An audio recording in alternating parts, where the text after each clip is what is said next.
Oven లేకుండా eggs లేకుండా simple గా స్పాంజ్ కేక్ ఇంట్లోనే ఎలా చేయాలో చూసేద్దాం. ఒక బౌల్ లో హాఫ్ కప్ ఆయిల్ వేసుకోవాలి. ఫ్లేవర్ లేని ఆయిల్ వేసుకోవాలి. సన్ఫ్లవర్ ఆయిల్ వాడుతున్నాను. అలాగే హాఫ్ కప్ పాలు యాడ్ చేసుకోవాలి. అలాగే హాఫ్ కప్ షుగర్ పౌడర్ కూడా వేసానండి. ఇందులోనే ఇలాచీ కూడా వేసాను. ఒకసారి బాగా కలుపుకోవాలి. నెక్స్ట్ ఒక కప్పు మైదా పిండి వేసి 1 టీ స్పూన్ బేకింగ్ సోడా వేసుకొని బాగా జల్లించుకోవాలి. ఫస్ట్ అయితే కుక్కర్ లో స్టాండ్ పెట్టుకొని ప్రీహీట్ చేసుకోవాలండి.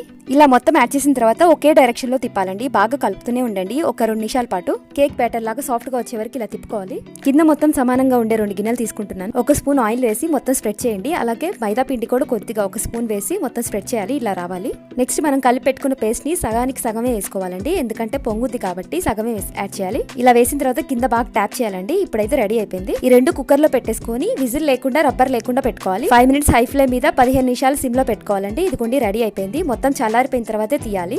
సూపర్ అంటే సూపర్ కేక్ అండి. ఎవరైనా చేయొచ్చు. 20 నిమిషాల్లోనే స్పాంజ్ కేక్ రెడీ. చాలా సాఫ్ట్ గా ఉంది. టేస్ట్ అయితే వేరే లెవెల్లో ఉందండి. వీడియో నచ్చితే ఒక లైక్ కొట్టి సబ్స్క్రైబ్ చేసుకోరు.